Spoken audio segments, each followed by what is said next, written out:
वेदांत कोई पाप नहीं जानता, वो केवल त्रुटि जानता है। और वेदांत कहता है कि सबसे बड़ी त्रुटि यह कहना है कि तुम कमजोर हो, तुम पापी हो, एक तुच्छ प्राणी हो और तुम्हारे पास कोई शक्ति नहीं है और तुम ये वो नहीं कर सकते। नमस्कार, मैं कृतिका आप सभी का स्वागत करती हूँ प्रभात प्रकाशन के YouTube चैनल पर। तो चलिए शुरुआत करते हैं आज की इस वीडियो की। यह विचार थे स्वामी विवेकानंद के, जिन्होंने अपनी कम उम्र की जिंदगी में ही लाखों कारनामे किए। एक ऐसा व्यक्ति जिसने भारत को विश्व स्तर पर पहचान दिलाई। शायद यही वह व्यक्ति थे जिनकी वजह से विश्व को पता चला कि हाँ, भारत नाम का भी कोई एक देश है। ऐसा क्या हुआ था या ऐसा क्या कहा स्वामी विवेकानंद जी ने जिसने पूरी दुनिया में एक भारत की मजबूत छवि को बख्श दिया? तो चलिए जानते हैं आज की इस वीडियो में। जब भी स्वामी विवेकानंद का जिक्र होता है तब अमेरिका के शिकागो की धर्म सांसद में साल 1893 में दिए गए भाषण के बारे में बात जरूर होती है। स्वामी विवेकानंद और धर्म को दिए गए उनके इस भाषण को ऐतिहासिक भाषणों में से एक माना जाता है। इस भाषण में उन्होंने पूरी दुनिया के सामने भारत को एक मजबूत छवि के रूप में पेश किया था। इस भाषण में मेरे अमेरिकी भाइयों और बहनों संबोधन में एक ऐसा आकर्षण था जिसने पूरी दुनिया को यह भाषण सुनने के लिए मजबूर कर दिया। क्या आप जानते हैं कि शिकागो में हुए विश्व धर्म सम्मेलन में वे कुछ हफ्ते पहले पहुंच गए थे?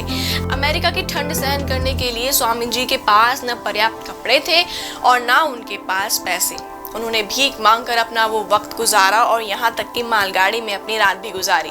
असाधारण होने के बावजूद साधारण लोगों की तरह जीवन यापन करने वाले स्वामी जी के इसी भाव ने पूरी दुनिया को उनसे जोड़ दिया। उन्होंने भाषण की शुरुआत में ही हिंदुओं की ओर से आभार व्यक्त किया था। उन्होंने भाषण के शुरुआत में ही कहा, आपके इस स्नेहपूर्ण और जोरदार स्वागत से मेरा हृदय अपार हर्ष से भर गया है और मैं आपको दुनिया की प्राचीनतम संत परंपरा की तरफ से धन्यवाद देता हूँ। मैं आपको सभी धर्मों की जननी की तरफ से धन्यवाद देता हूँ और सभी जातियों संप्रदायों के लाखों करोड़ों हिंदुओं की तरफ से आपका आभार प्रकट करता हूँ। इसके बाद उन्होंने भाषण के बीच में कहा, मुझे गर्व है कि मैं ऐसे धर्म से संबंधित रखता हूँ जिसने दुनिया को सहिष्णुता और सार्वभौमिक स्वीकृति दोनों सिखाया। हमारा सिर्फ सार्वभौमिक प्रसार में ही नहीं बल्कि हम सभी धर्मों को सच मानते हैं। इसके अलावा उन्होंने कई बार सभी धर्मों के मानने पर भी जोर दिया। उनके लिए धर्म की व्याख्या कितनी तार्किक और वैज्ञानिक है, यह इसी से स्पष्ट होता है जब वे कहते हैं कि पहले रोटी बाद में धर्म। विवेकानंद ने ईश्वर तत्व की बहुत सरल व्याख्या की है। वे मानते थे कि ईश्वर भक्त के साथ साथ व्यक्ति को राष्ट्रभक्त भी होना चाहिए। इसके लिए व्यक्ति का स्वस्थ होना बेहद जरूरी है। यह तो था उनके भाषण का असर जिसने एक अटूट और अलौकिक पहचान को सबके सामने उभारा। स्वामी जी के भाषण से लोग इतना ज्यादा खुश हो गए कि इतना ज्यादा खुद को कनेक्टेड महसूस किया कि जहां हर किसी को केवल 2 मिनट का समय दिया जा रहा था, स्वामी जी ने लगभग 2 घंटों तक सबको संबोधित किया।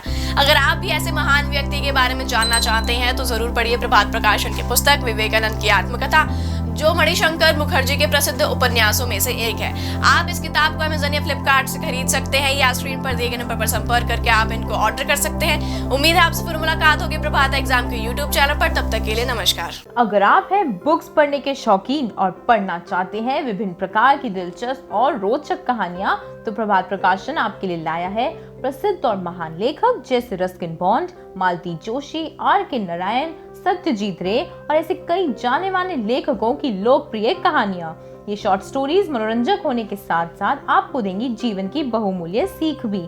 तो इन्हें ऑर्डर करें ऑनलाइन Amazon, फ्लिपकार्ट या नजदीकी बुक स्टोर से। आशा करती हूँ आपको ये किताबें जरूर पसंद आएंगी।